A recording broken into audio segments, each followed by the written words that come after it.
Wherever you go, whatever you do, throw a little at it. Omax, Vest and Briefs. வணக்கம் நேயர்களே, செலவு சேமிப்பு முதலீடு நிகழ்ச்சிக்கு உங்களை வரவேற்கிறேன். இன்றைய பேசுபொருள், முதலீடுகளை இடையிலேயே திரும்ப பெறாமல் இருக்க என்ன செய்யணும்? அதிக ரிஸ்க் அதிக லாபத்தை தருமா? கோடீஸ்வரர் கனவை அடைவது எப்படி? இதை பற்றி தான் பேச போகிறோம். நேர்களோட கேள்விகளுக்கு பதிலளிப்பதற்காக பொருளாதார வல்லுநர் திரு கணேசன் அவர்கள் நம்மோடு இணைந்திருக்கிறார். அவரை வரவேற்கலாம். சார் வணக்கம். வணக்கம் சார். சார்கிட்ட போகிறதுக்கு முன்னாடி எப்பவும் சொல்கிறது தான், ஸ்க்ரீனில் இருக்க நம்பரை பார்த்து நீங்கள் அழைக்கலாம், உங்கள் சந்தேகங்களை கேட்கலாம்.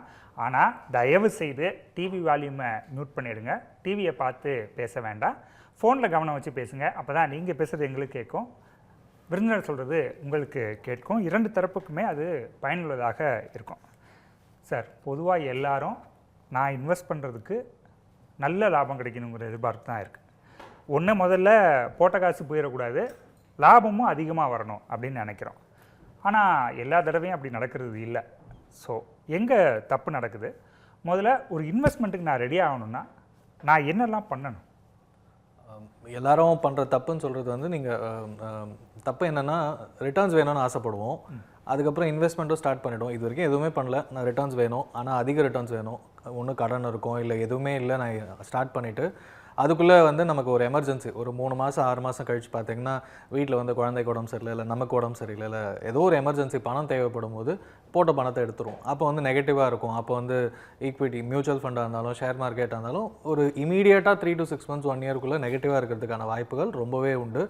அப்படி எடுக்கும்போது இதில் போட்டு நஷ்டமாயிடுச்சு, இல்லைனா எனக்கு அர்ஜென்ட்டாக பணம் தேவைன்னு எடுத்துகிட்டு ஒன்று அந்த ப்ராடக்ட் நல்லா இல்லைன்னு சொல்லுவோம். இந்த மாதிரி இதுதான் நான் பண்ணக்கூடாதுன்னு எல்லாரும் சொன்னாங்கன்னு சொல்லுவோம். முதல்ல எல்லாரும் பண்ண வேண்டியது, என்னோட தேவைக்கு முதல் ஒரு 6 மாதத்துக்கான பணத்தை நான் சேமித்து வைக்கணும். சேமிப்புன்னு நீங்கள் முதல்ல சொன்னது அதுதான். நான் பேங்க் அக்கௌண்ட்டில் சேர்த்து வைக்கிறேன். நீங்கள் வீட்டில் உண்டியலில் சேர்த்து வச்சா பணம் வளராது.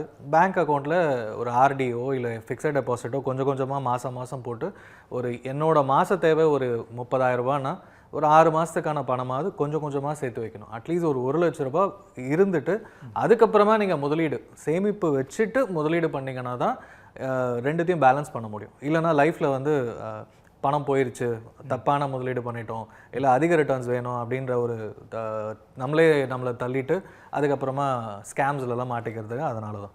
சரி, ஒரு நேயருக்காங்க பேசிடுவோம். கிருஷ்ணமூர்த்தி சென்னையிலேருந்து. வணக்கம், உங்கள் கேள்வி கேளுங்க. வணக்கம், தொடர்ந்து பேசுங்க. வணக்கம் சார். வணக்கம். வணக்கம் சார்.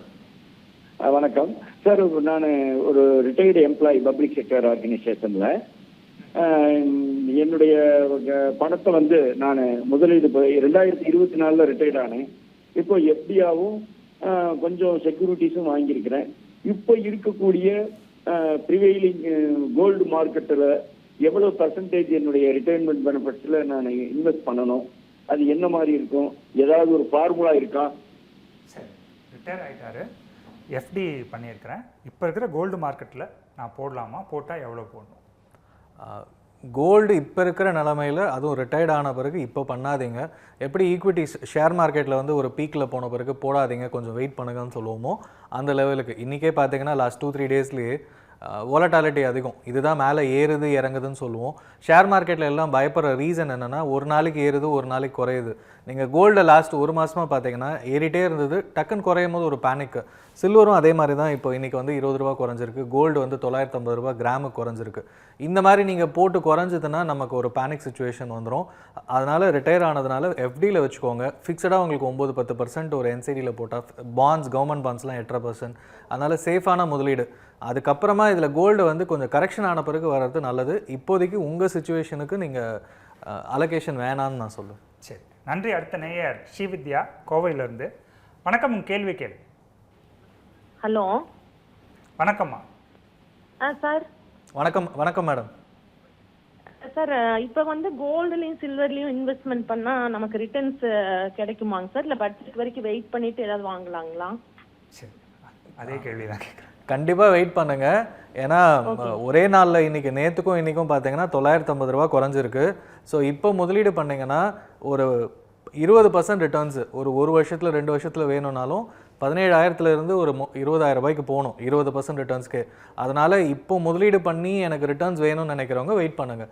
ஒரு சிம்பிள் எக்ஸாம்பிள் எல்லாருக்கும் கேட்குறவங்களுக்கு சொல்கிறது என்னென்னா, இப்போ ரியல் எஸ்டேட்லேயும் நம்ம வேணும்னா இங்கே நல்லா இருக்கும், இங்கே வளர்ச்சி வரும்னு நம்பி ஒரு இடத்துல போடும்போது உடனே ஒரு growth வந்து ஒரு நல்ல பார்க்கலாம் அடுத்த 3 to 5 years. ஆனால் வளர்ந்த இடத்துல நம்ம முதலீடு பண்ண மாட்டோம். பெஸ்ட் எக்ஸாம்பிள் இப்போ அண்ணா நகர் சென்னையில் எடுத்துக்கலாம். நல்லா வளர்ந்துடுச்சு, அங்கே காசே இருந்தாலும் ஒரு இன்வெஸ்ட்மெண்ட் ஆங்கிளில் யாருமே அண்ணா நகர்லையோ இல்லை நுங்கம்பாக்கத்துலையோ வாங்க மாட்டாங்க. ரொம்ப தள்ளி இப்போ ஒரு பரந்தூரில் இல்லை அதை தாண்டி வந்து இங்கே கண்டிப்பாக ஒரு டெவலப்மெண்ட் வரப்போகுது, கவர்மெண்ட் வந்து ஒரு அனௌன்ஸ் பண்ணுறாங்க அப்படின்னா அங்கே இன்வெஸ்ட்மெண்ட் பண்ணோன்னா நமக்கு உடனடியாக ஒரு 100% வந்து ஒரு 3-4 வருஷத்தில் வரதுக்கு வாய்ப்பு இருக்குது. ஸோ அதே கான்செப்ட் தான் கோல்டு சில்வருக்கும். கோல்டு இன்றைக்கி 950 ரூபா குறைஞ்சிருக்கு, சில்வர் 20 ரூபா குறைஞ்சிருக்கு. இது அதே மாதிரி பட்ஜெட்டில் கவர்மெண்ட் ஏதாவது சொல்லுவாங்களா அப்படின்றது தான் எல்லாரோட எதிர்பார்ப்பும் இருக்குது. ஸோ அதனால் வெயிட் பண்ணுங்கள். இப்போதைக்கு ரிட்டர்ன்ஸு இல்லை இன்வெஸ்ட்மெண்ட் ஆங்கிளில் கோல்டு சில்வர் முதலீடு பண்ணுறது என்ன கேட்டிங்கன்னா கொஞ்சம் வெயிட் பண்ணி வாங்குறது நல்லதுன்னு சொல்லுங்கள். சரி, நன்றி அழைத்தமைக்கு. சார் வெயிட் பண்ண சொல்கிறீங்க, ஒரு நேரம் இருக்காங்க, பேசிடுவோம். சிவகுமார் சென்னையிலேருந்து, வணக்கம், உங்கள் கேள்வி கேள்வி. சார் என்கிட்ட ஒரு 70 கிராம்ஸ் ஆஃப் கோல்டு இருக்கு, அதில் நான் ஒரு 50 கிராம்ஸ் வித்துட்டு அதை மியூச்சுவல் ஃபண்டில் இன்வெஸ்ட் பண்ணலாமா அப்படின்ட்டு? இல்லை சார், தெளிவாக இல்லை. ஒரு 70 கிராம் கோல்டு என்கிட்ட இருக்கு சார். சரி, அது ஒரு 50 கிராம்ஸ் வித்துட்டு, ஏன்னா நான் ஜாஸ்தி யூஸ் பண்ணுறது இல்லை கோல்டு, அது 50 கிராம்ஸ் யூஸ் பண்ணிட்டு அது மியூச்சுவல் ஃபண்டில் போட்டுக்கலாமான்னு. சரி, என்கிட்ட கொஞ்சம் தங்கம் இருக்குது, அதில் பாதியை விற்றுட்டு மியூச்சுவல் ஃபண்ட் போகலாமான்னு கேட்குறேன். இது ப்ராஃபிட் புக்கிங்னு சொல்லுவோம். அந்த மாதிரி பியூர்லி இன்வெஸ்ட்மெண்ட்டுக்காக நீங்கள் கோல்டு வாங்கி வச்சுருக்கீங்க அப்படின்னும் போது இந்த சுச்சுவேஷனில் நீங்கள் எக்ஸிட் ஆகிறது ஒரு நல்ல ஆப்ஷன் தான் சொல்லுவேன். அதுவும் பார்ட்லி விற்றுட்டு அது ஈக்விட்டியில், அதுவும் மியூச்சுவல் ஃபண்டோ இல்லை ஷேர்ஸோ நல்லா அனலைஸ் பண்ணிவிட்டு உங்களுக்கு தெரிஞ்சு இன்வெஸ்ட்மெண்ட் பண்ணுறீங்கன்னா கண்டிப்பாக அடுத்த 3 to 5 இயர்ஸில் அதிக ரிட்டர்ன்ஸ் இதே மாதிரியே தரத்துக்கான வாய்ப்புகள் உண்டு. நல்ல முடிவுன்னு தான் நான் சொல்லுவேங்க. சரி, நன்றி. அடுத்த நேயர் கோவிந்தன் பெங்களூர்லேருந்து, வணக்கம், உங்கள் கேள்வி கேளு.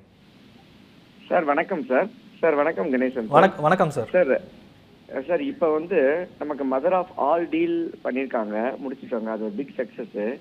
அண்டு யூஎஸோட அந்த ட்ரேடு இன்னும் கிளியர் ஆகலை.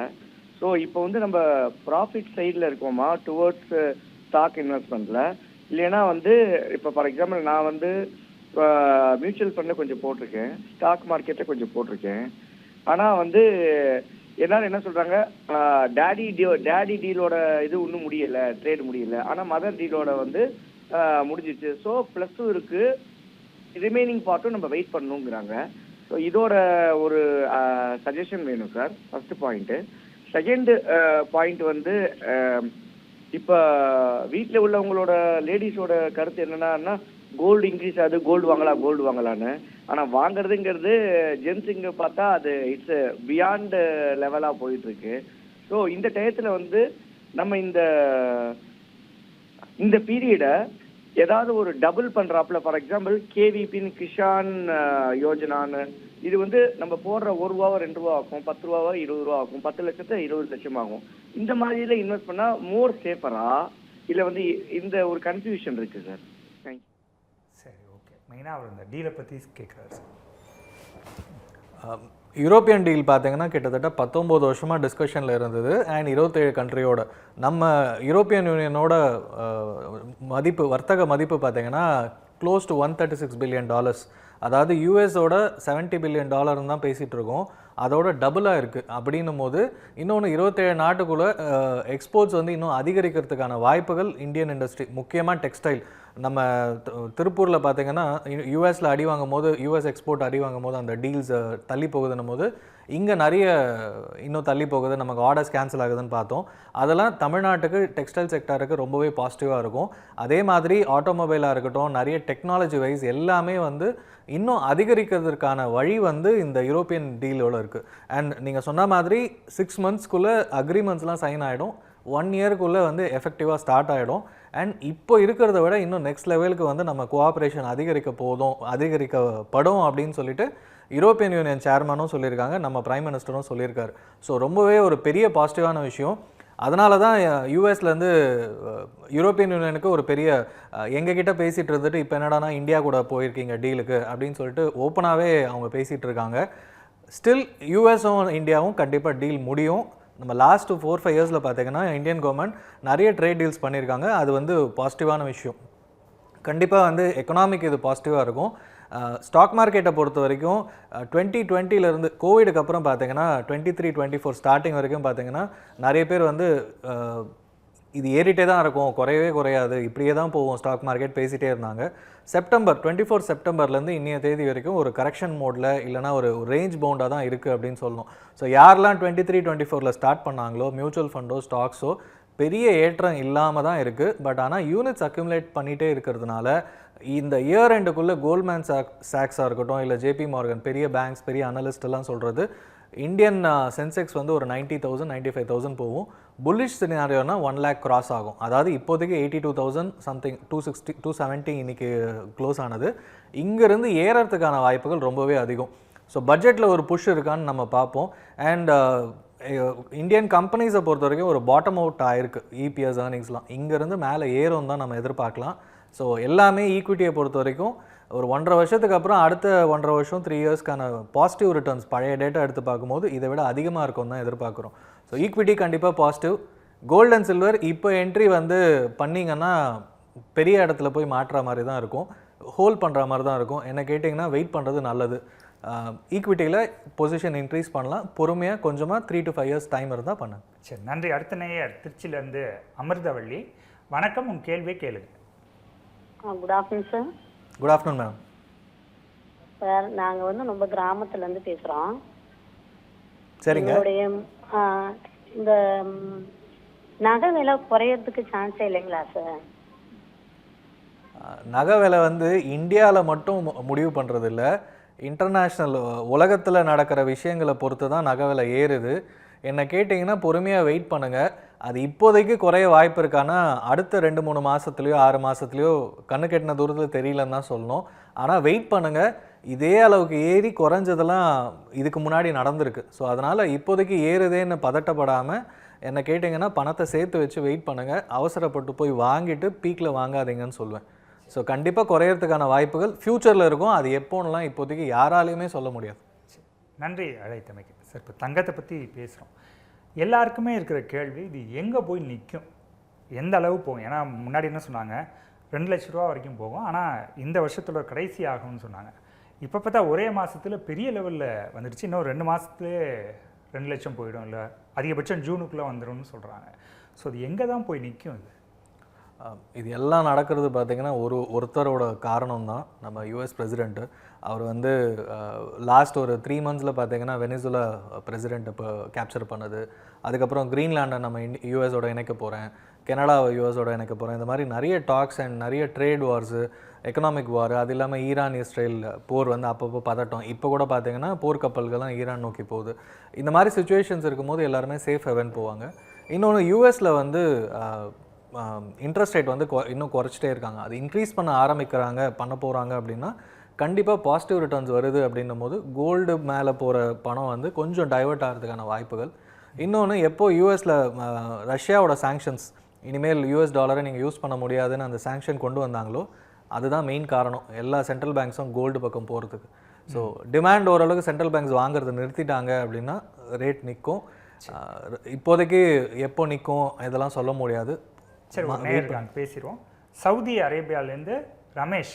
வணக்கம், கேள்வி கேளு. சார் வணக்கம் சார். நான் வந்து சவுதி அரேபியா தமாம் நகரத்துலேருந்து பேசுகிறேன் சார். என் பேர் ரமேஷ். வணக்கம் சார்.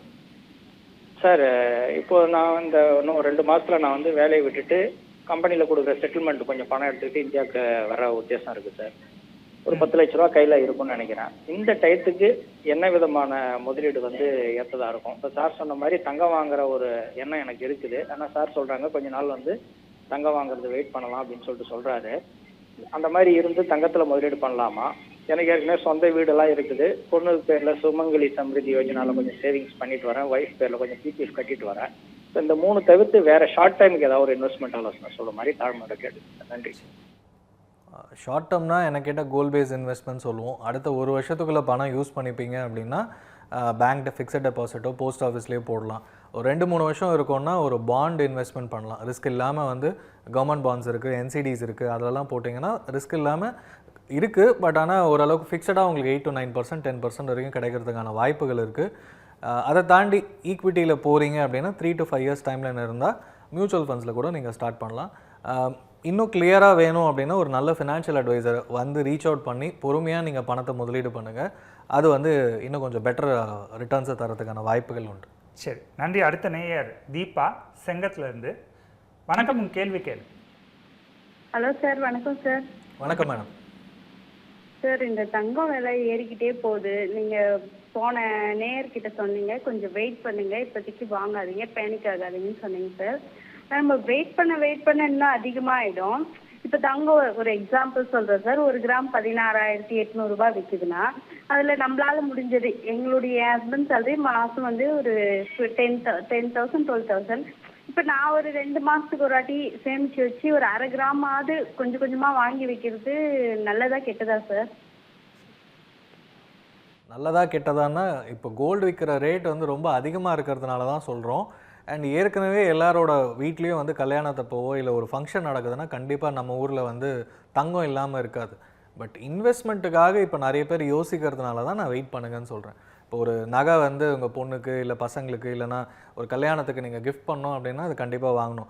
இல்லை நகைச்சீட்டு கட்டி நான் கோல்டாக வாங்கிக்கிறேன் நீங்கள் சொல்கிற மாதிரி நகைச்சீட்டை கூட கட்டலாம். நீங்கள் 1 வருஷத்துக்கு கட்டி 1 வருஷம் முடிவில் நீங்கள் சொல்கிற மாதிரி 1/2 கிராம் 1 கிராம் இல்லை 2 கிராமில் ஏதோ ஒன்று வாங்கிக்கிட்டால் கண்ணுக்கு தெரியாமல் சேர்ப்பீங்க.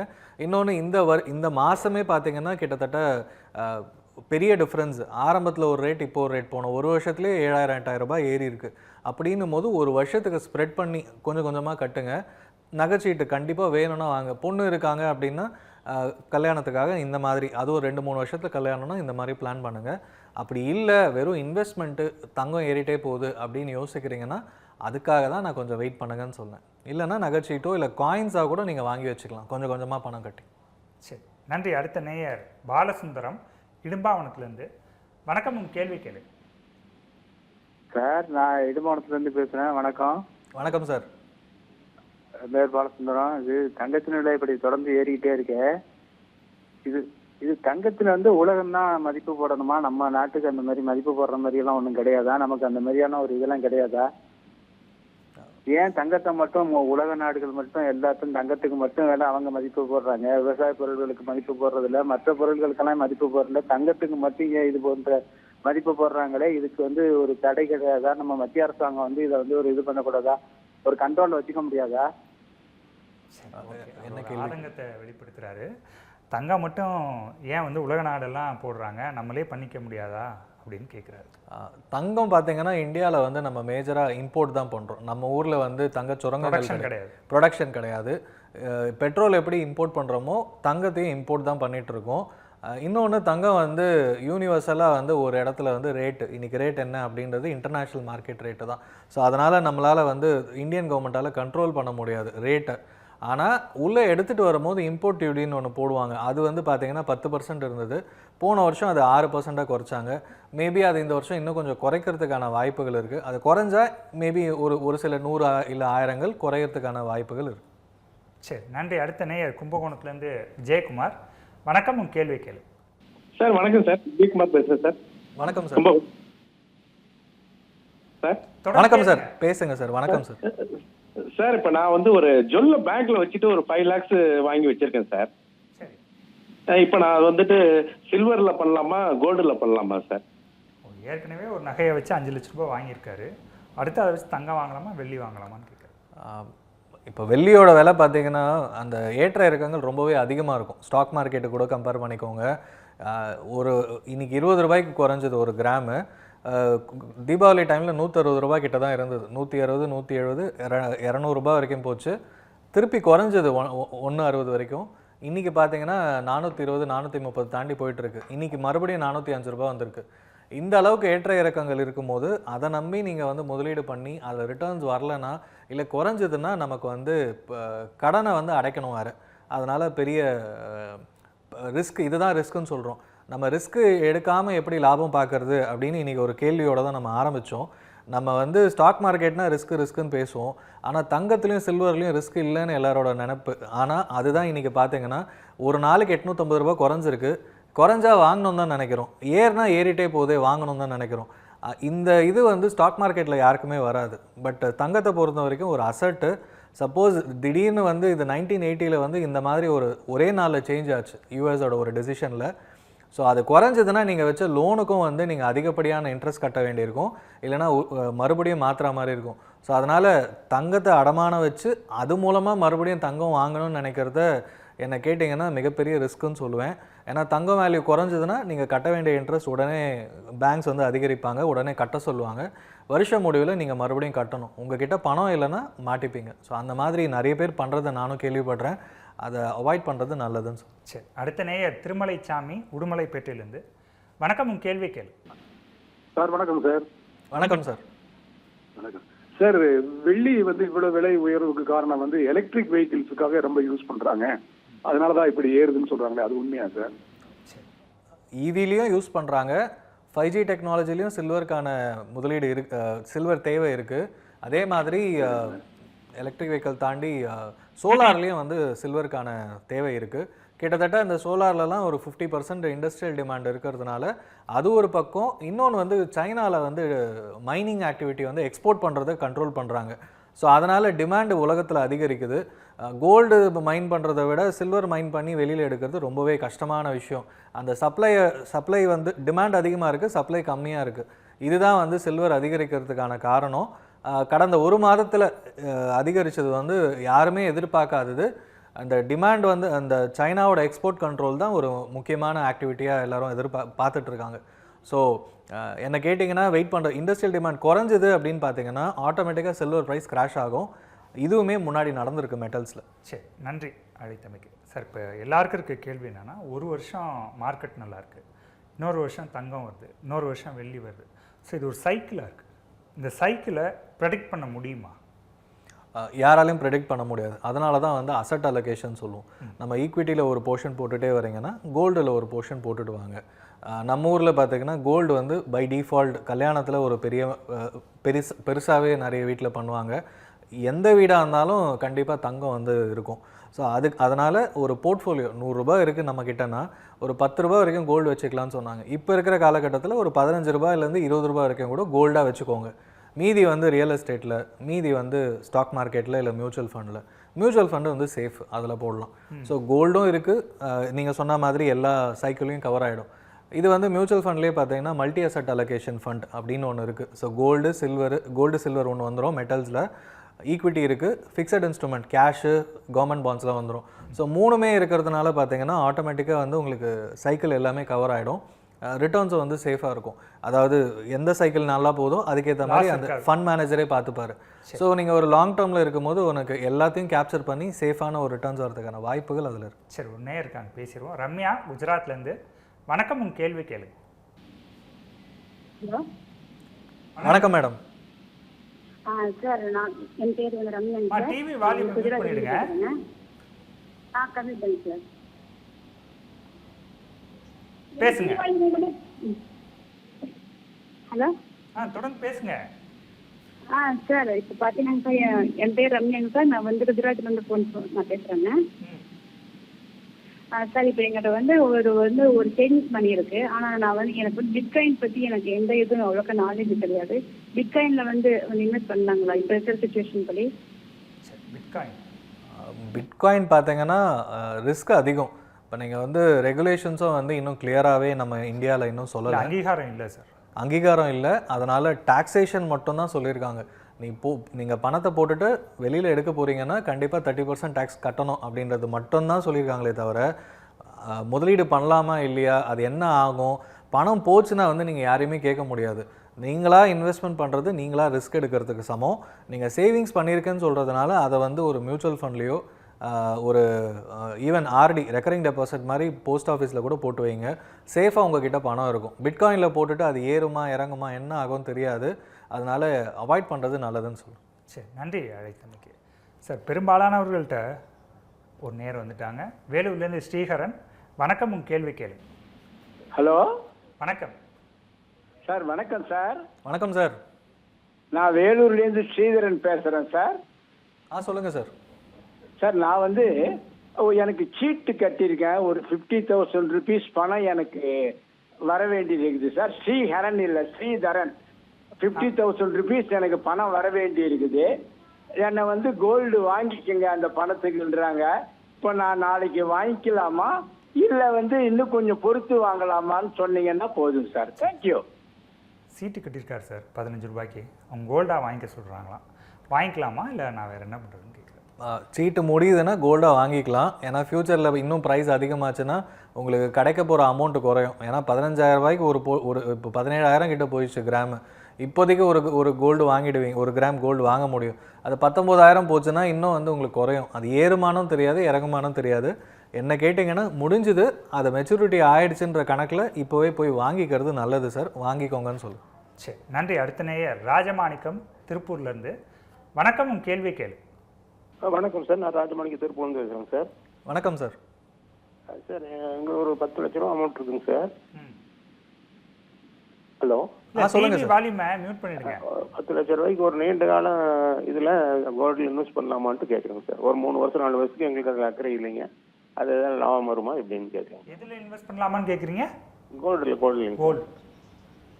10 லட்ச ரூபாய் வச்சுருக்கேன், தங்கத்தில் போடலாமா சார்? தங்கத்தில் முதலீடு பண்ணிங்கன்னா ரிட்டர்ன்ஸ் எக்ஸ்பெக்டேஷன், அதாவது அடுத்த ஒரு 3 வருஷத்தில் எனக்கு பெரிய ரிட்டர்ன்ஸ் வேணும்னா வருமானு தெரியாது. ஏன்னா ரொம்ப அதிகமாக இருக்குது. நான் ஆரம்பத்துலேருந்து நம்ம அதான் கோல்டு ரிலேட்டடாக தான் பேசிகிட்டு இருக்கோம். ஸோ ரிட்டர்ன்ஸ் எக்ஸ்பெக்டேஷனில் கோல்டு முதலீடு பண்ண போகிறீங்க அப்படின்னா கொஞ்சம் வெயிட் பண்ணுங்கள். ஏன்னா 10 லட்ச ரூபான்றது பெரிய அமௌண்ட்டு.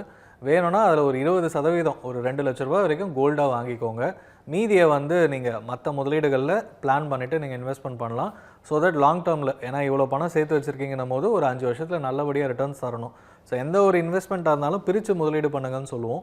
ஸோ அந்த மாதிரி கோல்டில் கொஞ்சம் முதலீடு பண்ணுங்கள். மீதியை வந்து ரியல் எஸ்டேட்டோ இல்லைனா உங்களுக்கு பாண்டு, மியூச்சுவல் ஃபண்ட்ஸ்னு பிரித்து முதலீடு பண்ணுங்கள். ரிட்டர்ன்ஸ் வந்து நல்லபடியாக இருக்கும். சரி, நன்றி அழைத்தமைக்கு. சார், என்னென்னா இப்போ லாஸ்ட் இயரில் ஏதாவது ஒன்று அதிக லாபம் தருதுன்னா நிறையா பேர் வந்து இந்த வருஷமாக அது ஒர்க் ஆகும்னு நம்புகிறாங்க. அப்படி போகிறது கரெக்டாக? அதுக்கான பெஸ்ட் எக்ஸாம்பிள் பார்த்தீங்கன்னா 23ல் ஸ்மால் கேப் ரொம்ப நல்ல ரிட்டர்ன்ஸ் கொடுத்தது. ஸ்மால் அண்ட் மிட் கேப் வந்து கடந்த 3 வருஷமாக கன்சிக்யூட்டிவ் நிறைய ஃபண்ட்ஸ்லாம் 50% 60% கியூமுலேட்டிவாக இருந்தது சிஏஜிஆர். 24ல் பார்த்தீங்கன்னா ஸ்டார்டிங்லேயே வந்து நம்ம ஐசிஐசிஐ மியூச்சுவல் ஃபண்டோட சீஃப் ஆப்ரேட்டிங் ஆஃபீஸர் சொன்னது, ரிஸ்க் அதிகம், இதில் முதலீடு பண்ணாதீங்க அப்படின்னு அவர் சொன்ன டேர்ம் வந்து பயங்கர வைரலாக போச்சு. அப்போ வந்து நல்ல ரிட்டர்ன்ஸ். ஆனால் அதுக்கப்புறம் பார்த்தீங்கன்னா வேல்யூவேஷன் அதிகமாக இருக்குன்ற பெர்ஸ்பெக்டிவில் அவர் சொன்னார், இப்போ முதலீடு பண்ணிங்கன்னா நீண்ட காலம் வெயிட் பண்ணணும் அப்படின்னு. 2025 பிப்ரவரியில் பேசினது. அதுக்கு அப்பத்தில் 24லேருந்து பிப்ரவரி பேசினார்.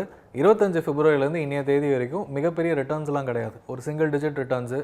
யாரெல்லாம் ஒரு 2 வருஷமாக போட்டுட்ருக்காங்களோ லெஸ் தேன் ஃபியூ பர்சன்ட், ஒரு 5%, 10%குள்ளே தான். நான் இவ்வளோ எக்ஸ்பெக்ட் பண்ணேன், இவ்வளோ வந்துருச்சு. நிறைய பேர் இங்கே கேட்கும் போதெல்லாம் இதுக்கு முன்னாடி 30% கொடுத்துச்சு, இப்போ ஏன் நெகட்டிவாக இருக்குது இப்படி இருக்குன்னு கேட்டாங்கன்னா இதுதான். ஏன்னா நம்ம சேஸ் பண்ணக்கூடாது. நம்ம இப்போ காலகட்டத்துக்கு முதலீடு பண்ணுறோமா. இன்னொன்று, இப்போ நான் ஒரு வருஷம் 2 வருஷமாக சிங்கிள் டிஜிட் ரிட்டர்ன்ஸ் இருந்தாலும் அடுத்த 7-8 வருஷம் வெயிட் பண்ணிங்கன்னா கண்டிப்பாக வந்து நீங்கள் எதிர்பார்த்த ரிட்டர்ன்ஸ், அதிகப்படியான ரிட்டர்ன்ஸ் வரதுக்கான வாய்ப்புகள். சரி, அது கண்டிப்பாக இருக்காங்க, பேசிடுவோம். சென்னையிலேருந்து தினேஷ். வணக்கம், உங்கள் கேள்வி கேளு. சார், என் ஃப்ரெண்டு ஒரு பேங்க்ல வேலை செய்கிறார் சார். அவர் சொன்னாருன்னு சொல்லிட்டு அதே பேங்க்ல நான் மியூச்சுவல் ஃபண்டு வாங்கினேன் 3 வருஷத்துக்கு முன்னாடி. இன்னைக்கு வெறும் அது 10,000 12,000 தான் இன்க்ரீஸ் ஆயிருக்கு. இதனால என்ன ஆகும், என் வீட்டில் பெரும் பிரச்சனை சார். அன்னைக்கே நான் கோல்டு வாங்க சொன்னேன், வாங்கியிருந்தா இந்த பிரச்சனை வந்திருக்காது. ஒரே பிரச்சனையாவது. இப்போ நான் அவருக்கு ஃபோன் பண்ண என்ன சொல்றாருன்னா, வீட்டுங்க நான் அதை எடுத்துட்டு டாடா ஏஜில் ஒரு மியூச்சுவல் ஃபண்ட் ஒன்று இன்வெஸ்ட் பண்ணி தரேன், அது நல்லா க்ரோத் ஆகுதுன்னு இப்போ அவர் அதை சொல்றாரு. இப்போ தங்கத்தை வாங்கலாமா இல்லைன்னா டாடா ஏஜில் முதலீடு பண்ணலாமா? இல்லை சார், ஒரு கம்பெனியை பற்றி சொல்ல முடியாது, செக்டாரை பற்றி வேணால் சொல்லலாம். பொதுவாக சொல்லணும்னா பேங்க் மூலமாக பண்ணும்போது முக்கால்வாசி வந்து யூலிப் பாலிசி வந்து புஷ் பண்ணுவாங்க. ஸோ நீங்கள் உங்கள் ஃப்ரெண்டுன்றதுனால நீங்கள் கேட்கலாம், அது யூலிப் பாலிசியா இல்லைனா மியூச்சுவல் ஃபண்டா அப்படின்னு. யூலிப்னா இன்சூரன்ஸ் வித் இன்வெஸ்ட்மெண்ட். ஸோ அதில் பார்த்தீங்கன்னா சார்ஜஸ்லாம் போயிட்டு முதலீடு பண்ணி ரிட்டர்ன்ஸ் வர்றது கண்டிப்பாக வந்து அவர் சொல்கிற மாதிரி சொற்ப ரிட்டர்ன்ஸாக தான் இருக்கும் 3 வருஷம் வெயிட் பண்ணாங்கன்னா. இதுவே மியூச்சுவல் ஃபண்டாக இருந்தால் ஓரளவுக்கு நல்லபடியான ரிட்டர்ன்ஸ் வந்ததுக்கான வாய்ப்புகள் கூட குறைய ஒரு 2-4%. ஆனால் லாஸ்ட் 1-2 வருஷமாக கோல்டில் முதலீடு பண்ணியிருந்தீங்கன்னா கண்டிப்பாக ஸ்டாக் மார்க்கெட்டை விட அதிகப்படியான ரிட்டர்ன்ஸ். ஸோ வீட்டில் வந்து தப்பிக்க முடியாது, ஒத்துக்கிட்டு தான் ஆகணும். தப்பு பண்ணிட்டேன்னு ஒத்துக்கோங்க. அடுத்த இன்வெஸ்ட்மெண்ட் மாற்றுறது வந்து இன்சூரன்ஸ் இல்லாமல் ப்ராப்பரான மியூச்சுவல் ஃபண்டில் கேட்டு இன்வெஸ்ட்மெண்ட் பண்ணுங்கள். டாடா ஏஜி நீங்கள் கம்பெனி பேர் சொன்னீங்க, அது யூலிப், அது ஓகேனா அதில் முதலீடு பண்ணுங்கள். மியூச்சுவல் ஃபண்டில் முதலீடு பண்ணணுன்னா கரெக்டான ஒரு அட்வைசர் இல்லை டிஸ்ட்ரிபியூட்டர்கிட்ட பேசிவிட்டு அதில் மூவ் பண்ணுங்கள். ஏன்னா இன்டர்னலாக மறுபடியும் வந்து ஒரு இன்னொரு பாலிசியில் மூவ் பண்ணுறீங்கன்னா ரிட்டர்ன்ஸ் வெயிட் பண்ணுற மாதிரி தான் இருக்கும். ஸோ ஒரு நல்ல அட்வைசரை அப்ரோச் பண்ணிவிட்டு உங்கள் தேவை என்ன அதுக்கேற்ற மாதிரி முதலீடு பண்ணுறது நல்லதுன்னு சொல்லி. சரி, நன்றி. அடுத்த நேயர் தியாகராஜன் திருப்பூர்லேருந்து. வணக்கம், உங்கள் கேள்வி கேள். சார் வணக்கம் சார். வணக்கம் சார், பேசுங்க சார். ஒரு வாரத்துக்குள்ள கொஞ்சம் இருக்கிற கையில் அந்த சேவிங்ஸ் அமௌண்ட்ல போட்டு மொத்தமாக சில்வரும் கோல்டும் சேர்த்து வாங்கிட்டேங்க சார். இன்னைக்கு ஒரே நாளில் டோட்டலாக நெகட்டிவ்ல போயிடுச்சுங்க சார். இன்னைக்கு ஹோல்டு பண்ண இன்னைக்கு ஏற வாய்ப்பு இருக்கா, இறங்க வாய்ப்பு இருக்கா, ஹோல்டு பண்ணலாமா தான் சார் எனக்கு. இப்போ ஏற்கனவே வாங்கி வச்சிருக்கீங்களா? ஆமாங்க சார், ETF வாங்கிட்டேங்க. இப்போ சேல் பண்ணலாமான்னு கேட்குறீங்களா? ஹோல்டு பண்ணலாமா, ஏற வாய்ப்பு இருக்கா, இறங்க வாய்ப்பு இருக்கா அப்படின்னு ஒரு சஜஷன். தங்கத்தை வாங்கி வச்சிருக்காரு, இப்போ இறங்கிருச்சு. நான் இப்போயே வித்துறவா இல்லை ஹோல்ட் பண்ணவான்னு கேட்குறேன். இது வந்து இதுக்கு முன்னாடி கேள்வி கேட்டவங்களுக்குலாம் இது பதில் சொல்கிறதுக்கான வாய்ப்புன்னு நினைக்கிறேன். அதிகப்படியான வாங்கினீங்கன்னா ஒரே நாளில் ஒரு 850 ரூபா ஒரு கிராமுக்கு குறையும் போது ஒரு சவரனுக்கு கணக்கு பண்ணிக்கோங்க, கிட்டத்தட்ட ஒரு 8000 9000. அப்போ நமக்கு லாஸு. ஒரு நாளைக்கே நம்ம விற்கலாமா வேணாமான்னு, அதுவும் தங்கத்தில் முதலீடு பண்ணால் நல்லது, எப்படியா இருந்தாலும் வெயிட் பண்ணுவேன்னு நம்ம மைண்டு சொன்னாலும் மனசு சொன்னாலும் மைண்டு வித்துட்டோமா லாஸில் இருக்குன்னு சொல்லுது. இதுதான் இதுக்கு முன்னாடி கேள்வி கேட்டவங்க இல்லை கேள்வி கேட்கணும்னு நினைக்கிறவங்களுக்கான பதில். தங்கமாக இருந்தாலுமே வாங்கின பிறகு குறைஞ்சதுன்னா நான் முதல்லையே விற்றுருக்கலாம் அப்படின்னு தோணும். அதனால தான் பீக் வேல்யூ அதிகமாக இருக்குது, கொஞ்சம் வெயிட் பண்ணுங்கன்னு சொல்கிறது. உங்களை இப்போ கேள்வி கேட்டவருக்கு பதில் சொல்லணும்னா வெயிட் பண்ணுங்கள். அவசரப்பட்டு விற்றுட்டு மறுபடியும் பணத்தை எங்கே போட போகிறீங்க? என்ன இருந்தாலும் தங்கம் தான், வெயிட் பண்ணுங்கள். உங்களுக்கு பயமாக இருந்ததுன்னா, ஏன்னா இங்கேருந்து எங்கே போகும்னு நீங்கள் யாரை கேட்டாலும் யார்கிட்டையுமே பதில் கிடையாது. ஒரு மிகப்பெரிய அனலிஸ்ட்டாக இருந்தாலும் சரி, இன்டர்நேஷ்னல் மார்க்கெட்டில் கேட்டிங்கன்னா இப்போ இருக்கிறதுலேருந்து கண்டிப்பாக இன்னொரு 10% ஏறும்னு சொல்கிறாங்க. ஸோ நீங்கள் வெயிட் பண்ணி ஒரு 5 to 10% இன்க்ரீஸ் ஆயிடுச்சுன்னா அப்போ வேணால் விற்கலாமான்னு யோசிக்கலாம். ஸோ இதுதான் ஒரு பீக்கில் இன்வெஸ்ட்மெண்ட் பண்ணும்போது வரக்கூடிய ஒரு பயம். இது ரிஸ்க் ஃபேக்டரும் இதுதான். ஏன் பயம் கொடுக்குதுன்னா இதுதான் ரீசன். ஸோ அதனால் கொஞ்சம் பொறுமையாக இருங்க. மற்றவங்க நீங்கள் கேள்வி கேட்டவருக்கு ஒரு 10% வருது இல்லை ஒரு 5% வருதுன்னா தைரியம் இருந்தால் வெயிட் பண்ணுங்கள். இல்லைனா மார்க்கெட் சுச்சுவேஷனை பார்த்துட்டு விற்கலாமான்னு யோசிங்கன்னு சொல்லுங்கள். சரி, தயவு செஞ்சு டிவி வால்யூமை மியூட் பண்ணிவிட்டு பேசுங்க, அப்போ தான் நீங்கள் பேசுகிறது தெளிவாக கேட்கும். அடுத்த நேயர் சென்னை குரோம்பேட்டிலேருந்து பாலசுப்ரமணியம். வணக்கம், உங்கள் கேள்வியை கேளுங்க. Good evening sir. இப்போ 10 வருஷம் டியூரேஷனில் இன்வெஸ்ட் பண்ணுறோன்னு வச்சுங்களேன், 10 lakhs. அது கோல்டு பெஸ்ட்டா, சில்வர் பெஸ்ட்டா, மியூச்சுவல் ஃபண்டு பெஸ்ட்டா, இல்லது ரியல் எஸ்டேட் பெஸ்ட்டா? எந்த ஃபீல்டு பெஸ்ட்டு? 10 years ரிட்டர்ன் எதுவும் வர வேண்டாம். 10 years 10 lakhs எது பெஸ்ட்டுன்னு கொஞ்சம் சொல்லுங்கள் சார். Thank you sir. சார் அப்படி கேட்டிங்கன்னா குறிப்பிட்டு கேரண்டீடாக அந்த 4த்துலையுமே நம்மளால் சொல்ல முடியாது. ரியல் எஸ்டேட்டை பொறுத்த வரைக்கும் எல்லாருக்குமே தெரியும், இந்த ஏரியா இவ்வளோ தான் இன்க்ரீஸ் ஆகிருக்குன்னு சொல்லுவாங்க. ஆனால் பக்கத்து ஏரியா 100 மடங்கு இன்க்ரீஸ் ஆகிடுச்சுன்னு சொல்லுவாங்க. ஸோ ரியல் எஸ்டேட்டில் நம்ம விஷயம் தெரிஞ்சு முதலீடு பண்ணிங்கன்னா 5 வருஷத்துக்குள்ளே மிகப்பெரிய லாபத்தை பார்க்கறதுக்கான வாய்ப்புகள் இருக்குது. அது முன்னாடியே சொல்லிடுறேன். கோல்டு சில்வரை பொறுத்த வரைக்கும் கோவிடுக்கு அப்புறம் கடந்த 2-3 வருஷமாக தான், அதுவும் ஒரு ட்ரிகர் வந்ததுனால தான் இந்த அளவுக்கு இன்க்ரீஸ் ஆச்சு. 2011-12 20 கோவிடுக்கு முன்னாடி வரைக்கும் யாருமே கோல்டை இந்த அளவுக்கு கேட்கலை, இந்த அளவுக்கு பேசலை, இந்த அளவுக்கு சோஷியல் மீடியாவிலையும் பேசலை, நம்ம இந்தளவுக்கு விவாதிக்கலை சொல்லப்போனால். அப்போ கோல்டு அமைதியாக இருந்துச்சு. நான் கல்யாணம் அப்படின்னு காது குத்து இந்த மாதிரி விஷயத்துக்கு மட்டும்தான் கோல்டை பற்றி பேசினோம். 3 வருஷத்தில் ரேட் ஏறும்போது தான் நம்ம இந்த அளவுக்கு பேசுகிறோம். இந்த 3 வருஷத்தில் 2 வருஷத்தில் ஏறினதுனால தான் கடந்த 15-20 வருஷமாக ரிட்டர்ன்ஸ் ரொம்ப அதிகப்படியாக காமிக்குது. ஸோ அதனால் அடுத்த 10 வருஷத்தில் கோல்டு ஏறுமானா இங்கேருந்து ஏறுச்சுன்னா நிறைய விஷயங்கள் அடிவாங்கும். என்ன கேட்டிங்கன்னா அந்தளவுக்கு ஏறுறதுக்கான வாய்ப்புகள் குறைவு தான். இதே மாதிரி இன்க்ரீஸ் ஆகிட்டு இருக்கிறது. இங்கேருந்து 100% ஏறினா தான் ஒரு 9% ரிட்டர்ன்ஸ் அடுத்த 10 வருஷத்தில் கிடைக்கும்.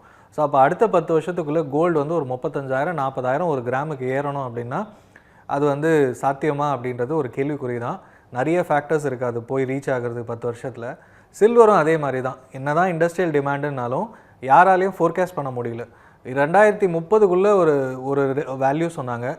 இயர் எண்டுக்குள்ளே $100 ஒரு அவுன்ஸுக்கு அதாவது சொன்னாங்க. ஆனால் ஆல்ரெடி 30% இன்க்ரீஸ் ஆகிடுச்சு, $130 அவுன்ஸ்க்கு போயிடுச்சு. ஸோ இந்த அளவுக்கு இன்க்ரீஸ் ஆகிறது ஒரு அனலிஸ்டாலேயோ ஒரு பெரிய பேங்க்ஸாலேயுமே எஸ்டிமேட் பண்ண முடியலன்னு தான் சொல்லும். ஆனால் மியூச்சுவல் ஃபண்டோ ஸ்டாக் மார்க்கெட்டோ பார்த்தீங்கன்னா ஒரு நல்ல பிஸ்னஸை பார்த்து போடுறீங்க. ஒரு பிஸ்னஸ் ஓரளவுக்கு வளர்ந்தால் இந்த அளவுக்கு போகுன்ற ரிட்டர்ன்ஸ் இருக்குது. ஒரு குறிப்பிட்ட வருமானம் ஒரு இண்டெக்ஸ் ஃபண்டில் முதலீடு பண்ணாலே டாப் 50 கம்பெனிஸ் அப்படின்னு எடுத்தாலே ஒரு 12-13% குறைஞ்சபட்சம் வரதுக்கான வாய்ப்புகள் நல்லாவே இருக்குது. ஏன்னா கடந்த 40 வருஷம் இந்த அளவுக்கு ரிட்டர்ன்ஸ் கொடுத்துருக்கு. கடந்த 10 வருஷத்தில் 12% நிஃப்டி கொடுத்துருக்கு. ஸோ அடுத்த 10 வருஷத்தில் மாட்ரேட்டாக 12-14% ரிட்டர்ன்ஸ்னால் நிஃப்டி 50 இண்டெக்ஸ் ஃபண்டு மாதிரி ஒரு ஃபண்டில் முதலீடு பண்ணிங்கன்னா இந்த அளவுக்கு கிடைக்கும் தெரியும். பட் கோல்டு சில்வரை பொறுத்த வரைக்கும் எவ்வளோ போகும்னு தெரியாது. ரியல் எஸ்டேட் ஆல்ரெடி நான் சொல்லிட்டேன். ஸோ பார்த்து முதலீடு பண்ணுறது நல்லது. சரி, நன்றி. அடுத்த நேயர் ராமகிருஷ்ணன். வணக்கம், செங்கல்பட்டுலேருந்து. உங்கள் கேள்வி கேட்கலாம். சார், இது மியூச்சுவல் ஃபண்டுனா என்ன மாதிரி கம்பெனி வந்து இல்லை என்ன சார்? மியூச்சுவல் ஃபண்டு வந்து மியூச்சுவல் ஃபண்ட் என்ன? ஆமாம், மியூச்சுவல் ஃபண்ட். சரி சார், மியூச்சுவல் ஃபண்ட் கட் பண்ணிட்டா. மியூச்சுவல் ஃபண்டை பொறுத்த வரைக்கும் வந்து நீங்கள் சிம்பிளாக எக்ஸ்பிளைன் பண்ணணும்னா நீங்கள் மாதம் மாதம் பணம் கட்டுற மாதிரி உங்கள் கோல்ஸ், அதாவது உங்கள் பசங்க இருக்காங்கன்னா பசங்களோட எஜுகேஷன் லாங் டேர்மில் உங்கள் ரிட்டையர்மெண்ட்டுக்கு எதுக்காக இருந்தாலும் முதலீடு பண்ண முடியும். போஸ்ட் ஆஃபீஸ் பேங்க்கில் வந்து ஒரு 6-7% கிடைக்குதுன்னா அதே மாதிரியும் மியூச்சுவல் ஃபண்டில் போடலாம். பங்குச்சந்தையில் நான் நேரடியாக முதலீடு பண்ணுறதுக்கு நிறைய தெரிஞ்சுக்கணும், ரிஸ்க் இருக்குன்னும் போது மியூச்சுவல் ஃபண்ட் மூலமாக அந்த ரிஸ்க்கை குறைச்சிக்கிட்டு லாங் டேர்மில் முதலீடு பண்ணலாம். இதுக்கு இன்னும் நிறைய தெரிஞ்சுக்க வேண்டி இருக்கணும். நீங்கள் ஒரு நல்ல டிஸ்ட்ரிபியூட்டர், ஒரு நல்ல ஃபினான்ஷியல் அட்வைசர் கிட்ட கேட்டுட்டு அதுக்கப்புறம் உங்கள் முதலீட்டு ஜேர்னியை ஸ்டார்ட் பண்ணால் நல்லாயிருக்கும்னு நான் சொல்லுவேன். சரி, நன்றி. அடுத்த நேயர் நெய்வேலியிலேருந்து செங்கவராயன். வணக்கம், உங்கள் கேள்வி கேள்வி. இணைப்பில் இருக்கிறீங்க செங்கவராயன், இணைப்பில் இருக்கிறீங்க. சரி, அடுத்த நேயர் திண்டுக்கல்லேருந்து சேகர். வணக்கம், உங்கள் கேள்வி கேளு. சார் வணக்கம் சார், திண்டுக்கல் சேகர் பேசுகிறேங்க சார். வணக்கம் சார். டிவி வால்யூமை மியூட் பண்ணுங்க சார். சார் இந்த வால்யூம் குறைச்சிறேன். ஹலோ சார், பேசுங்க. வணக்கம் சார். சார் வணக்கம் சார், திண்டுக்கல் சார் பேசுகிறேங்க சார். தொடர்ந்து பேசுங்க. சார், இப்போ நாளைக்கு நான் ஃபைனான்ஸ் மினிஸ்டர் வந்து நாளைக்கு வந்து பட்ஜெட் தாக்கல் பண்ணுறாங்க. ஸோ அது பண்ணுறதுக்கு அப்புறம் வந்து கோல்டு ரேட் ரெடியூஸ் ஆகுமா இல்லை இன்க்ரீஸ் ஆகுமா? இல்லை அது இது வந்து 16,200 இருக்குது இன்னைக்கு. இது மறுபடியும் ரைஸ் ஆகுமா இல்லை கொஞ்சம் குறையுமா சான்சஸ் இருக்கா சார்? பட்ஜெட்டுக்கு அப்புறம் குறையுமா ஏறுமா? பட்ஜெட்டுக்கும் கோல்டு ரேட்டுக்கும் சம்மந்தம் இல்லை சார். ஏன்னா கோல்டு ரேட் வந்து இந்தியாவில் முடிவு பண்ணுறது இல்லை. இன்டர்நேஷ்னல் மார்க்கெட்டில் நிறைய காரணங்களால் ஏறுது குறையுது. ஸோ பட்ஜெட்னால ஸ்டாக் மார்க்கெட்டில் ஏற்ற இறக்கங்கள் கண்டிப்பாக இருக்கும். அதை நீங்கள் வாட்ச் பண்ணலாம். ஸ்டாக் மார்க்கெட் சண்டேவும் ஓப்பன் தான். பட் கோல்டுக்கும் பட்ஜெட்டுக்கும் கோல்டு வந்து ரேட்டு அந்த இம்போர்ட் டியூட்டி வந்து குறைக்கிறாங்களா அப்படின்றது தான் ஒரு சிலரோட எதிர்பார்ப்பாக இருக்குது. அதனால் வந்து ரேட்டு வந்து மிகப்பெரிய குறைச்சல் அதெல்லாம் நடக்கிறதுக்கான வாய்ப்புகளே இல்லைன்னு தான் சொல்லுவேன். சரி, நன்றி அழைத்தமைக்கு. சார், பொதுவாக ஒரு வியூ என்னென்னா சார், போர்க்காலங்களில் தங்கம் வெள்ளிக்கு வர்றது, இல்லை மார்க்கெட் நல்லா இருந்தால் மார்க்கெட்டுக்கே போயிடுறது அப்படின்னு, அது அந்த ஸ்ட்ராட்டஜி சரியாக இருக்குமா? போர்க்காலங்கள்னால் இப்போ நம்ம இந்தியா பாகிஸ்தான் லாஸ்ட் இயர் பார்த்திங்கன்னா ஒரு சில வாரங்கள் அப்புறம் அந்த பதட்டம் நீடிச்சது, அதுக்கப்புறம் அது தணிஞ்சிருச்சுன்னு சொல்லலாம். அப்போ அந்த ஒரு சில வாரங்கள் வந்து கோல்டு ஏறிச்சுனாலும் கொஞ்சம் கன்சாலிடேட் ஆகும். இப்போது இன்டர்நேஷ்னல் மார்க்கெட்டில் இதனால் மட்டுமே கோல்டு ஏறாது. ஏன்னா இந்தியா பாகிஸ்தான் பக்கத்து நாடுகள். ஆனால் ஈரான் இஸ்ரேல் வாராக இருக்கட்டும், உக்ரைன் ரஷ்யா வார் ஆரம்பிச்சது, இந்த மாதிரி வார் சுச்சுவேஷன் வரும்போது தங்கத்தோட டிமாண்டு ரிஸ்க் அதிகம்னு சொல்லிட்டு இருக்கும். ஸ்டாக் மார்க்கெட்டில் கொஞ்சம் கரெக்ஷன் ஆகும். ஸ்டாக் மார்க்கெட்டில் கரெக்ஷன் ஆனாலும் அடுத்த 6 மாதத்தில் வந்து மறுபடியும் ரீபவுண்ட் ஆகும். ஸோ இதெல்லாம் ஷார்ட் டேர்ம் ஆப்பர்ச்சுனிட்டி. இது ரிஸ்க் இருக்குன்னா அந்த இடத்துல யாரெல்லாம் ஹோல்ட் பண்ணுறாங்களோ அந்த கம்பெனிஸை வித்துட்டு ப்ராஃபிட் பண்ணுவாங்க, மறுபடியும் குறையும் போது வாங்குவாங்க. ஸோ அதனால் இந்த கோல்டு இந்த மாத்திரத்தை பார்த்திங்கன்னா மிகப்பெரிய fund managers, hedge fund managers அந்த இன்டர்நேஷ்னல் மார்க்கெட்டில் இல்லை மியூச்சுவல் ஃபண்ட் மேனேஜர்ஸ் கிளியராக பண்ண முடியும். ஒரு ரீட்டைல் இன்வெஸ்டராக இந்த மாதிரி சிச்சுவேஷனை பார்த்துட்டு என்னோடய வேலைக்கு நடுவில் பிஸ்னஸ்க்கு நடுவில் பண்ண முடியுமானா யாராலையுமே பண்ண முடியாது. அதனால தான் வந்து நம்ம இதெல்லாம் வருதா நம்ம ரொம்ப நாள் கண்டினியூ ஆகும், World War III வருது அப்படின்னா ரொம்ப யோசிக்கணும். அந்த மாதிரி சிச்சுவேஷன் வந்து உடனே நடக்கிறதுக்கான வாய்ப்புகளே கிடையாது. ஸோ அதனால் குட்டி வார் பிரச்சனை இன்டர்நேஷ்னல் லெவலில் நடக்குதுன்னா கேட்டுக்கோங்க, தெரிஞ்சுக்கோங்க, உங்கள் முதலீடு எப்படி பர்ஃபார்ம் ஆகுதுன்னு பாருங்கள். நம்மளை மாதிரி சேனல்ஸை பார்க்கும்போது நம்ம நிறைய இன்ஃபர்மேஷன்ஸ் கொடுப்போம், அதுக்கேற்ற மாதிரி உங்கள் முடிவுகளை வச்சுக்கோங்கன்னு சொல்லிச்சு. இப்போ அது குறையுது அப்படின்னு எடுத்துக்கிட்டால் ஏறும்போது ரொம்ப ஜாஸ்தியாகிடுது சார், குறையும் போது கொஞ்சம் கம்மியாக தான் இருக்குது. இப்போ இது குறைஞ்சா கூட எந்த அளவு போகிறதுக்கு வாய்ப்பு இருக்கும்? தங்கத்தை கேட்குறீங்களா? தங்கத்தை பார்த்தீங்கன்னா 1980s வந்து ஒரு ட்ராடவுன்னு சொல்லுவோம், குறைஞ்சது வந்து ஒரு 60-70% குறைஞ்சது. அது மறுபடியும் ஏறி ஒரு மிகப்பெரிய காலகட்டம். அந்த ரெக்கவரி டைம் வந்து ஆவரேஜாக ஒரு 7 to 8 50% கீழே போகிறதுக்கு வாய்ப்பு இருக்கா? அப்போது குறைஞ்சது உடனே நடக்காது, ஒரு 2 வருஷம் 1-2 வருஷம் ஆகும், கொஞ்சம் கொஞ்சமாக. இது முன்னாடி நடந்தது. இப்போ அந்த மாதிரி சுச்சுவேஷன் இல்லைன்னு நிறைய பேர் பேசுகிறாங்க. பட் அது வரக்கூடிய வாய்ப்பு இருக்கான்னா அதுக்குமே வந்து நிறைய சாத்தியக்கூறுகள் இருக்குது. ஏன்னா ட்ரம்ப் என்ன பண்ணுவாருன்னு தெரியல. ஒரே நொடியில் இன்ட்ரெஸ்ட் ரேட் ஏற்றிட்டாருன்னா கோல்டில் ரிட்டர்ன்ஸ் கிடையாது, வெறும் வாங்கி தான் வைக்கிறோம். அப்போ வந்து மறுபடியும் பணம் வந்து யூஎஸ் ட்ரெஷரிஸ்க்கு மூவ் ஆகுது அப்படின்னா கோல்டில் வந்து அவங்க ரிட்டர்ன்ஸ் கொடுப்பாங்க. பட் ஆனால் அவங்களுக்கு கடன் அதிகமாக இருக்கிறதுனால அது உடனே நடக்கிறதுக்கான வாய்ப்புகளும் குறைவுன்னு தான் எல்லாம் சொல்கிறாங்க. ஸோ என்ன ஆகும்னு தெரியாது, அதுதான் ரிஸ்க்கு. இப்போ ஸ்டாக் மார்க்கெட்டில் ரிஸ்க்குன்னு பயப்படுறோம், சொன்னாலே அதெல்லாம் ரிஸ்க்குப்பா அப்படின்னு எல்லாம் சொல்லுவாங்க. இப்போ கோல்டில் தெரியாது, வேல்யூ அதிகமாக இருக்குது, ரிஸ்க்குன்னு சொன்னால் அதில் என்ன ரிஸ்க்குன்னு அப்படின்னு தான் சொல்கிறாங்க. ஸோ போக போக தெரியும். பேசிடுவோம். அசோக் குமார் சென்னையிலேருந்து. வணக்கம், உங்கள் கேள்வி கேள்வி. சார் வணக்கம் சார். எனக்கு வந்து இப்போ ஒரு 6 மாசமா ரொம்ப மார்க்கெட் வால்டைலா இருக்கு. அது எதனால? ஒரு நம்பிக்கை எதுவும் பண்ண முடியல, ட்ரேடிங்கே பண்ண முடியல ஷேர் மார்க்கெட். சரி, ட்ரேடிங் பண்ண முடியல. ஸ்டாக் மார்க்கெட்டை பொறுத்த வரைக்கும் நிறைய பாசிட்டிவான விஷயங்கள், அதாவது ஜிஎஸ்டி வந்து ரேஷனலைசேஷன், டாக்ஸேஷன்ஸ்லாம் மாற்றினதுல இருந்து நிறைய விஷயங்கள் கவர்மெண்ட்டும் பண்ணிகிட்ருக்காங்க. அது வந்து பாட்டம் அவுட் ஆகிருக்கு கம்பெனிஸு. அந்த ஏர்னிங்ஸ் வந்து இம்ப்ரூவ் ஆகலை அப்படின்றது தான் உண்மை. இது இங்கேருந்து மேலே ஏறதுக்கான வாய்ப்புகள் தான் இருக்குது. நல்லாவே குறைஞ்சி பாட்டம் அவுட் ஆயிடுச்சுன்னு சொல்லுவாங்க, உங்களுக்கு புரியும். அந்த பாட்டம் அவுட் ஆனதுனால இந்த குவார்ட்டர்லேருந்து கொஞ்சம் கொஞ்சமாக பிக்கப் ஆகுது. இன்னொன்று பார்த்தீங்கன்னா ஐடியாக இருக்கட்டும், எல்லாமே வந்து இன்டர்நேஷ்னல் மார்க்கெட் அடி வாங்குறதுனால மிகப்பெரிய லாஸில் தான் இருக்குதுன்னு சொல்லணும். ஐடி துறையே வந்து போகாதீங்கன்ற மாதிரி தான். ட்ரேடிங் வந்து எப்போவுமே பண்ண முடியாது, அந்த ரேஞ்ச் பவுண்டாக இருக்கிறதுனால நிறைய பேர் ட்ரேடிங்கும் பண்ணாமல் தான் இருக்காங்க. ஸோ என்ன கேட்டிங்கன்னா லாங் டேர்முக்கு இன்வெஸ்ட்மெண்ட் நல்ல ஸ்டாக் பார்த்து ஐடென்டிஃபை பண்ணி இன்வெஸ்ட்மெண்ட் பண்ணலாம். அதுவுமே நிறைய விஷயங்கள் தெரிஞ்சுக்கிட்டு ட்ரேடிங் வந்து ஆப்பர்ச்சுனிட்டிஸ் இருந்தால் பண்ணுங்கள், இல்லைனா வெயிட் பண்ணுங்கன்னு தான் சொல்லுவேன். சரி, அழைத்தமைக்கு நன்றி சார். இப்போ ரிஸ்க்கை பற்றி நிறைய பேசுகிறோம், ஆனால் பாதுகாப்பான சொத்து அப்படின்னு சொல்லக்கூடிய எஃப்டிஓ இல்லை போஸ்ட் ஆஃபீஸில் போடுறத பற்றியெல்லாம் வந்து நிறைய யாரும் பேசுகிறதே இல்லை. ஒருவேளை அதெல்லாம் தேவையில்லை அப்படிங்கிற மனநிலைமைக்கு வந்துட்டாங்களா? நம்ம அப்படி புரிஞ்சுக்கணுமா? அதை தேவையில்லைன்னு இல்லை, இப்போதைய காலகட்டத்துக்கு வந்து அது வந்து பெருசாக ஹெல்ப் பண்ணுறதில்ல, உதவுறதில்லை அப்படின்னு வேணால் சொல்லலாம். ஏன்னா ஆனால் அது கண்டிப்பாக தேவை, ரொம்ப இல்லை. முன்னெல்லாம் பார்த்தீங்கன்னா ரிட்டையர்ட் மக்கள்லாம் வந்து சீனியர் சிட்டிசன் ஸ்கீம்ஸ் மட்டுமே போட்டு வச்சுருப்பாங்க, இல்லைனா ஃபிக்ஸட் டெபாசிட் மட்டுமே போட்டு அந்த ரிட்டர்ன்ஸ் வந்து நம்ம ஊர்லலாம் 2000லேருந்து 2015-16 வரைக்கும் ஒரு குறைஞ்சது 8-9% மேலே கொடுத்துட்டு இருந்தது. ஆவரேஜாக 9% மிகப்பெரிய ரிஸ்கே இல்லாமல் வந்தது. இப்போ பார்த்தீங்கன்னா அது குறைஞ்சு 6.25% எஸ்பிஐலலாம். போஸ்ட் ஆஃபீஸில் 6.5%, சீனியர் சிட்டிசனாக தான் மேபி ஒரு 7% வரைக்கும் பேங்க்ஸில் கொடுக்குறாங்க. கோஆப்ரேட்டிவ் பேங்க்ஸில் தான் ஒரு 7-8% வரைக்கும் தராங்க. அப்போது வெளியில் இருக்க இன்ஃப்ளேஷன் விலைவாசி பார்த்திங்கன்னா இதை விட அதிகமாக தான் இருக்குது. இப்போ கவர்மெண்ட்டில் கடந்த 6-7 மாதமாக வந்து நல்லா குறைஞ்சிருச்சு, கட்டுக்குள்ளே வந்துருச்சு, எக்கனாமிக் சர்வேலும் குறைஞ்சிருச்சுன்னு சொல்கிறாங்க. பட் அந்த வெஜிடபிள்ஸை தாண்டி மக்கள் போய் வெளியில் செலவு பண்ணுறது, நம்ம செலவுகளும் அதிகரிச்சிருச்சு. அப்போ இதை தாண்டி நான் பண்ணுற முதலீடு எனக்கு ரிட்டர்ன்ஸ் கொடுக்கணும், இல்லை எனக்கு வர ரிட்டர்ன்ஸ் வந்து செலவுகளை மீட் அவுட் பண்ணணும் போது இந்த போஸ்ட் ஆஃபீஸோ பேங்க் டெபாசிட்ஸை தாண்டி மக்கள் தேட ஆரம்பிக்கிறாங்க. இது வெறும் ஸ்டார்டிங் பாயிண்ட்டுன்னு தான் சொல்வேன். ஸோ அதனால தான் மியூச்சுவல் ஃபண்டு மேலே நிறைய பேசுகிறோம், நிறைய பேர் கேட்குறாங்க.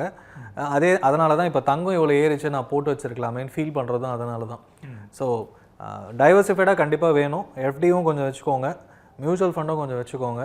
தங்கம் வந்து உங்கள் வீட்டில் எவ்வளோ இருக்குதுன்னு பார்த்து இதுக்கு மேலே தங்கத்தை அனலைஸ் பண்ணிவிட்டு பொறுமையாக முதலீடு பண்ணலான்னு யோசிங்க. இப்போவே போய் முதலீடு பண்ணாதீங்கன்னு தான் சொல்லுவேன். சரி, கோல்டு ETF அது போகலாமா?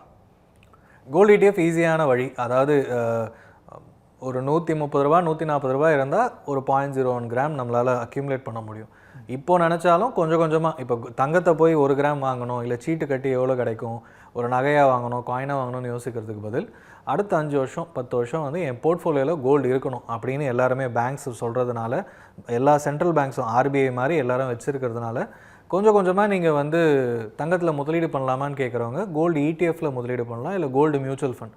நான் ஜஸ்ட்டு ஒரு 130-120 ரூபா குறைஞ்சாலும் கவலைப்பட வேணாம். ஏன்னா ஒரு 3-4 வருஷத்தில் அது குறைஞ்சி ஏறி யூனிட்ஸ் அக்யூமுலேட் ஆகி ஆவரேஜாக ஒரு பணம் இருக்கும்.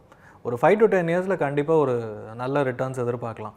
அது ரிட்டர்ன்ஸ் வந்து ஒரு 9% 10% வந்தாலுமே லாங் டேர்மில் அதுக்கு ஆட் ஆகும். எஃப்டியை விட அதிகமாக தான் இருக்கும். சரி, சொந்த வீடு பற்றி பேசும்போது சார் எல்லாருக்கும் ஆசை இருக்குது, ஆனால் அது நம்மளால் முடியுமாங்கிறது தெரியாமல் கூட சில பேர் அதில் இறங்கிடுறாங்க. ஸோ சொத்து சேர்க்குறங்கிற பேரில் சுமையை சேர்த்துட்றாங்க. ஸோ வீடு வாங்குறவங்களுக்கு நீங்கள் கொடுக்குற அட்வைஸ்னால் என்ன இருக்கும்?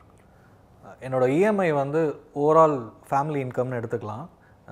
ஃபேமிலி இன்கம் வந்து 1 லட்ச ரூபாய் இருக்குன்னா ஒரு 30-35,000க்கு மேலே போகாமல் பார்த்துக்கோங்க. 40% வரைக்கும் சொல்லுவாங்க, பட் 30-35,000க்கு மேலே இஎம்ஐ போகக்கூடாது.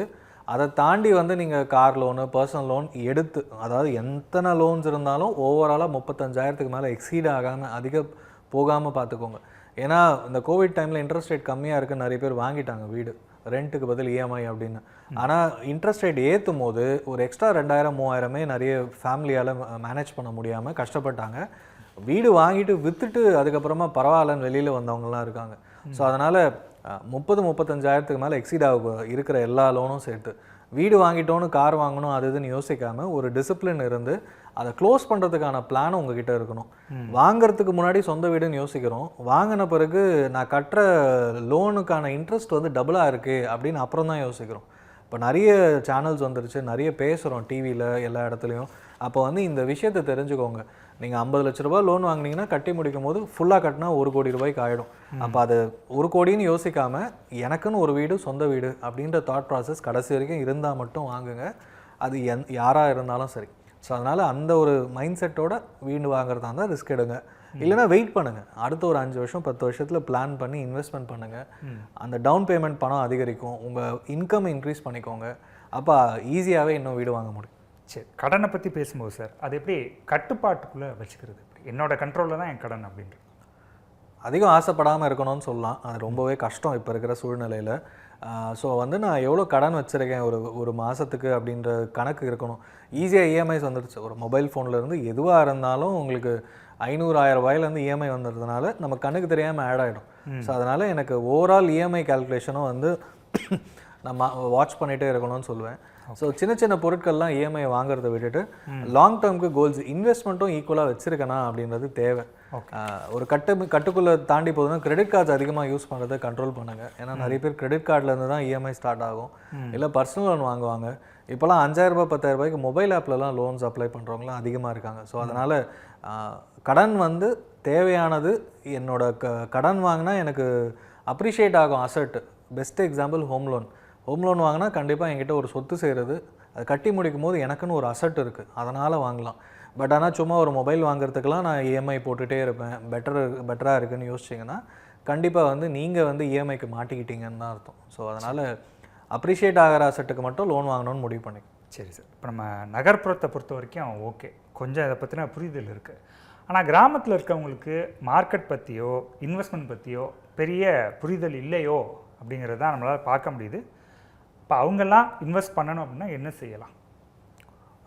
மியூச்சுவல் ஃபண்டு வந்து இப்போ நீங்கள் சொன்னது கரெக்டு தான். இப்போ கவர்மெண்ட்டே பார்த்தீங்கன்னா இன்னும் இம்ப்ளிமெண்ட் ஆயிடுச்சான்னு தெரியல, போஸ்ட் ஆஃபீஸ் மூலமாக நிறைய பேர் ஒவ்வொரு போஸ்ட் ஆஃபீஸ்லேயும் வந்து ட்ரெயின் பண்ணி மியூச்சுவல் ஃபண்ட்ஸை வந்து மக்கள்கிட்ட எடுத்துகிட்டு போகணும் அப்படின்ற மாதிரி பேசிகிட்டு இருக்காங்க, ஆம்ஃபியோட கொலாபரேஷனில். ஸோ அது நடந்ததுன்னா ஒவ்வொரு பின்கோடுக்கும் போய் சேருதுன்னா இன்னும் நிறைய மக்கள் வந்து பங்குச்சந்தையில் முதலீடு பண்ணுறதுக்கான வாய்ப்புகள். எதுவுமே தெரியாட்டியும் கொஞ்சமாவது வந்து நம்ம நாணய விகடன் மாதிரி படிக்க ஆரம்பிக்கலாம். நம்ம சேனல்ஸ்லாம் பார்க்கும்போது நம்ம சொல்கிறது வந்து எடுத்தோடனே நீங்கள் மியூச்சுவல் ஃபண்டில் முதலீடு பண்ணாலும் ரிஸ்க்கு. ஏன்னா இப்போ எப்படி கோல்டு ஒரு நாள் 800 ரூபா குறைஞ்சதுக்கே குறைஞ்சிருச்சு வித்துட்டோமான்னு கேட்குறாங்க. ஸோ அந்த ரிஸ்க்கு வந்து எல்லாருக்குமே உண்டு. ஸோ நீங்கள் முதலீடு பண்ண போகிறீங்கன்னா குறைஞ்சது ஒரு 5 வருஷம் அப்படின்ற ஒரு கணக்கு இருந்தால் நீங்கள் உள்ளே வரலாம். இப்போ நிறைய படிக்கிறாங்க, நிறைய யூடியூப் சேனல்ஸ் பார்க்குறாங்க, நிறைய தெரிஞ்சுக்கிறாங்கன்னும் போது கண்டிப்பாக மியூச்சுவல் ஃபண்ட் பற்றி நிறைய தெரிஞ்சுக்கிட்டு அவேர்னஸ் இருந்தால் தான் இன்வெஸ்ட்மெண்ட் வரும். அப்போ தான் பயம் இல்லாமல் இருக்க முடியும். ஏன்னா இதெல்லாம் ஃபஸ்ட் டைம் நம்ம பக்கத்து வீட்டுக்காரன் இப்போ கண்டிப்பாக பண்ணியிருக்க மாட்டான் அப்படின்னும் போது நான் முதலீடு பண்ண ஆரம்பிக்கும் போது நான் விஷயம் தெரிஞ்சு ஒரு 2 வருஷம் 3 வருஷம் போகும்போது தான் எனக்கு ஒரு புரிதல் வரும். ஸோ அந்த டைம்லைன் வச்சுக்கிட்டு வாங்க, அதுக்கப்புறமா கொஞ்சம் கொஞ்சமாக பணத்தை முதலீடு பண்ணிங்கன்னா தெளிவாக இருக்கும்னு சொல்லி. சரி சார், நான் இப்போ ஆரம்பத்தில் சொன்னேன் கோடீஸ்வரர் கனவை அடைவது எப்படி அப்படின்னு, சுருக்கமாக அதுக்கு ஒரு வழி. இந்த கேள்வியை வந்து இப்போ ஒரு 2 வாரத்துக்கு முன்னாடி ஐடி இன்ஸ்டியூட்டில் கேட்கும்போது ஸ்கூல் ஸ்டூடெண்ட்ஸு எல்லாமே ஒரு புவர் பேக்ரவுண்ட்லேருந்து வந்தவங்க, அவங்கக்கிட்ட உங்களால் 1 கோடி சேர்க்க முடியுமா அப்படின்னு கேள்வி கேட்கும்போது முடியவே முடியாது அப்படின்னு உடனே கை விரிச்சிட்டாங்க.